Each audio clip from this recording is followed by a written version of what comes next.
right, for my CDL A-restricted Maryland in-cab air brake tug test, I'm going to go over my safe start.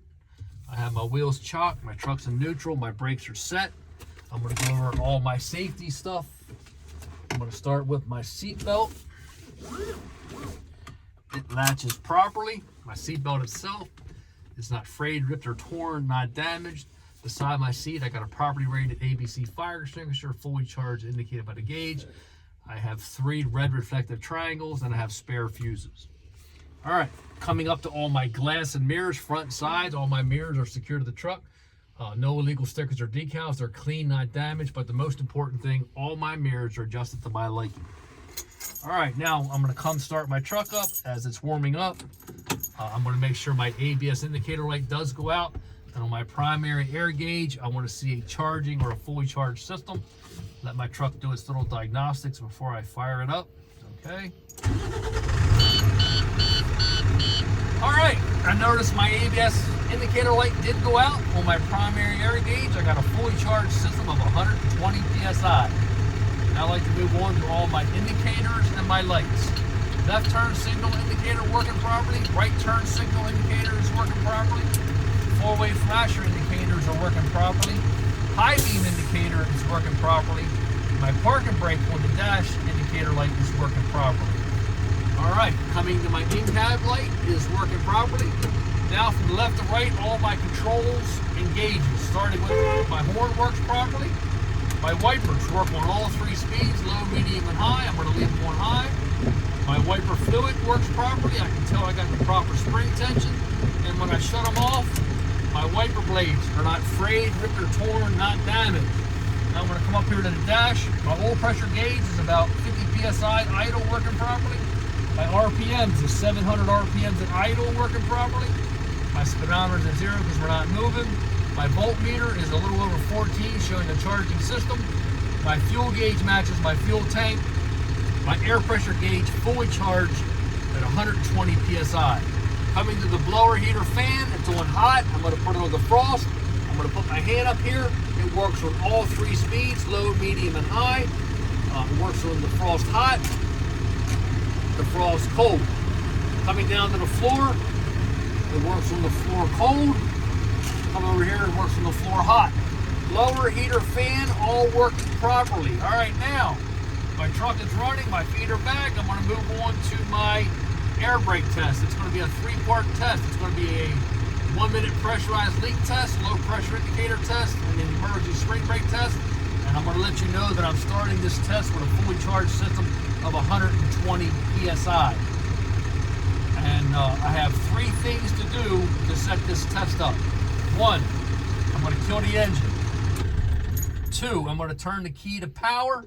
And 3, for this combination piece, I'm going to push in both knobs. Once that system levels out on the primary gauge and needle stops moving, I'm going to put my foot on the brake for 1 minute. I can't lose more than 4 PSI. Could you time me? Thank you. I'll let you know when to start. Put my foot on the brake. All right, you can start. After that minute is up, you're going to leave your foot on the brake. You're going to point to the gauge and say, hey, it's been a minute, and I have not lost more than 4 PSI for this combination vehicle. I'm going to take my foot off the brake. Next, I'm going to do my low pressure indicator test. I'm going to fan these brakes, bleed that system down between 60 and 90 PSI. My light and buzzer should come on, and I'm going to start that now.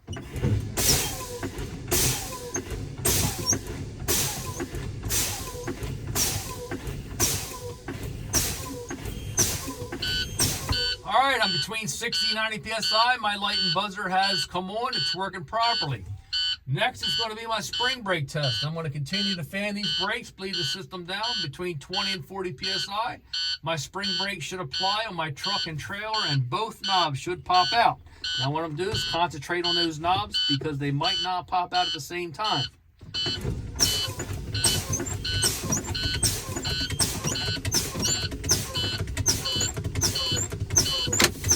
My spring brakes are working properly. I'm between 20 and 40 PSI. My spring brakes applied on my truck and trailer. Both knobs did pop out.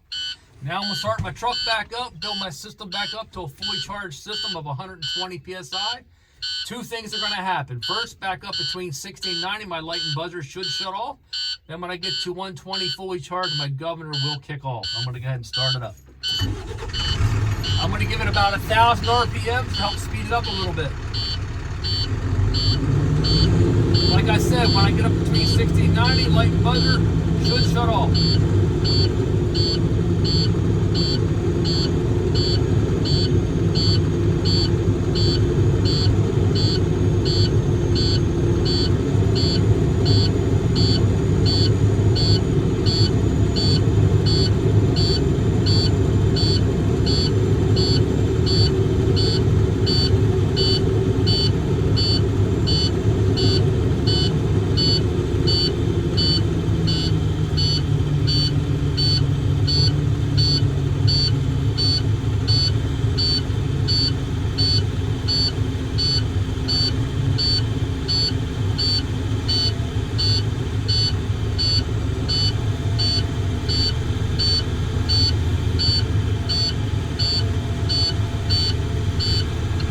Alright, I'm back up between 60 and 90 PSI. My light and buzzer has shut off.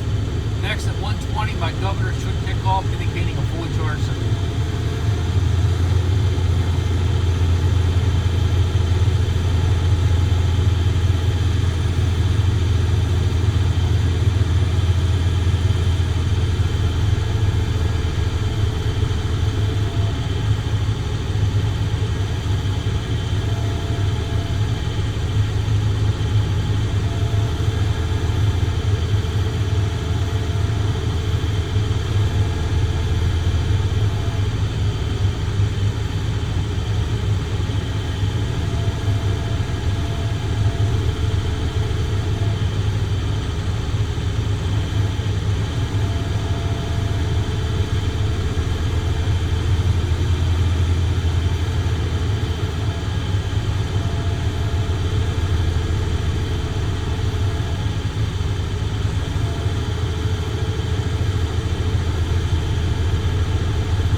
My governor kicked off. I got a fully charged system, 120 PSI.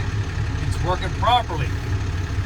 Now I'd like to move on to my tug test, but first I got to get out, put my chalk in the toolbox, get back in, put my seatbelt on. For my tug test, I'm going to start back with my trailer and then work my way up to the truck. So to test my trailer spring brakes, to be safe, I'm going to put my foot on the service brake. So to test the trailer, I'm going to release the truck. Put my truck in gear. Ease my foot off the brake in case it lunges forward. I'm going to ease off. All right, my spring brakes are working properly.